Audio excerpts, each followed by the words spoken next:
이 초등학교에서 우리는 선교사들은 모두 승량이. इब्तदाई स्कूल में हमें सिखाया जाता था कि सब मुबल्लिगीन दहशतगर्द होते हैं। उन्होंने हमें बताया एक मुबल्लिग पहले पहल तुम्हारे साथ बहुत अच्छा होगा, लेकिन जब वो तुम्हें अपने घरों में दाखिल कर लेंगे फिर वो तुम्हें मार डालेंगे और आपका कलेजा खा जाएंगे। 승량이 때라고 배웠습니다.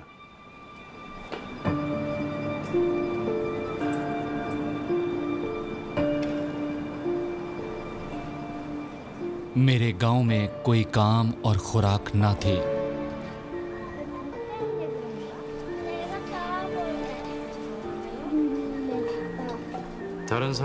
कुछ लोगों की तरह मैं भी चुपके से चीन की पहाड़ी सरहद पार कर गया।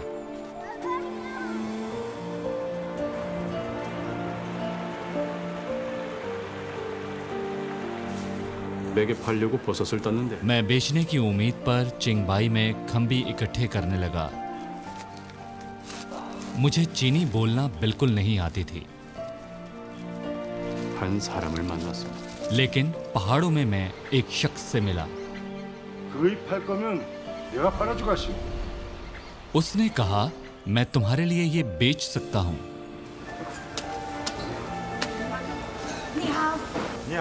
और उसने मेरे साथ बेईमानी नहीं की। उसने फरोख्त के सारे पैसे ला कर दिए। उस वक्त मुझे इल्म न था कि वो पास्टर हैन है।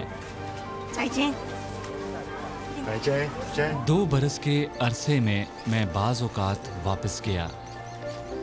पास्टर हैन ने हर मर्तबा मेरी मदद की। एक दिन मैंने उनसे पूछा कि वो क्यों ऐसा करते हैं, क्योंकि वो खुद बड़े ख़तरे से दो चार थे, क्योंकि वो एक शुमाली कोरियन की मदद कर रहे थे। उन्होंने कहा, इसलिए कि मैं मसीही हूँ। इसने मुझे डरा दिया। वो तो मेरा कलेजा खा जाएगा।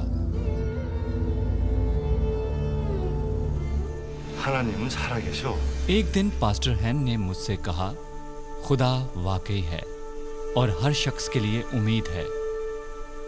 मुझे यकीन ना आया कि वो लफ्ज़ खुदा कहेगा। ये लफ्ज़ कोई नहीं बोलता।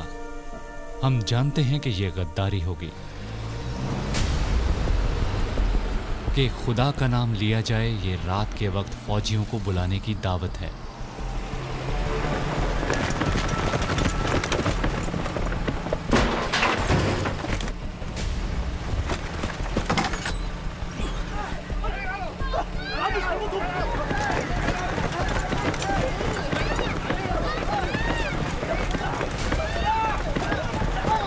कोई मुकदमा नहीं होगा, कोई अखबार नवीस आपके मुतल्लिक नहीं लिखेगा और कोई ये पूछने की जुर्रत नहीं करेगा कि आप कहाँ गए। एक दिन मैंने पास्टर हैन से बाइबल मांगी। मैं जानता था कि बाइबल के साथ पकड़े जाने पर मेरी जिंदगी खतरे में होगी, लेकिन वक्त गुजरने के साथ मैंने उन्हें तरगीब दी। मैंने अपनी बीवी को बाइबल दिखाई। पहले पहल तो उसने देखना भी गवारा ना किया। तुम इसे क्यों यहाँ लाए हो? वो चिल्लाई। वो जानती थी कि अगर किसी ने ये खबर दी कि उसने बाइबल को देखा भी है तो आप गिरफ्तार हो सकते हैं, और सिर्फ आप ही नहीं बल्कि आपके सारे रिश्तेदारों को भी हिरासती कैंपों में सालों साल के लिए भेज दिया जाएगा।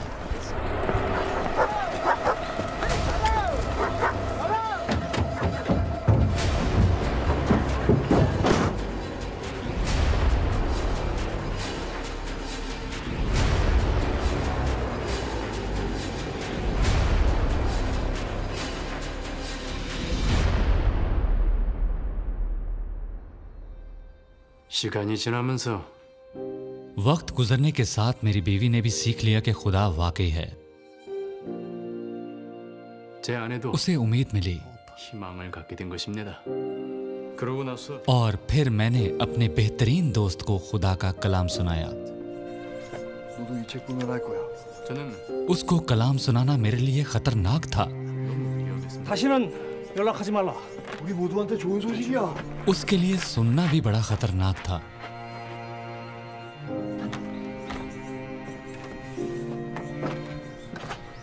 सन 2016 की गर्मियों में एक दिन हमने सुना कि शुमाली कोरिया के कातलों की हुकूमत की तरफ से अदालत अफजाई होने वाली है।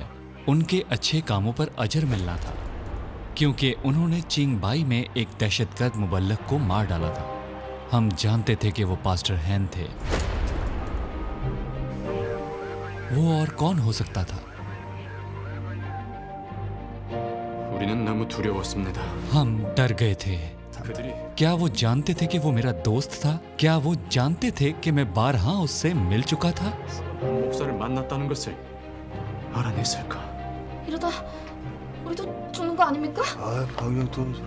한 목사님은 पास्टर हैन ने अपनी जिंदगी दे डाली, लेकिन उन्होंने मुझे और बहुत से शुमाली कोरियन लोगों को उम्मीद दिलाई और हर वक्त खतरे के बावजूद हम में से बहुत से लोग पैगाम सुनाते रहेंगे कि वाकई खुदा है। 하나님이 살아계신다는 사실을 계속해서 다른 사람들 मुझे उम्मीद है कि हमारी कुर्बानी भी वक्त आने पर काबिल कदर होगी, वैसे ही जैसे पास्टर हैन की थी। 한 목사님이 그러셨던 것처럼 말입니다.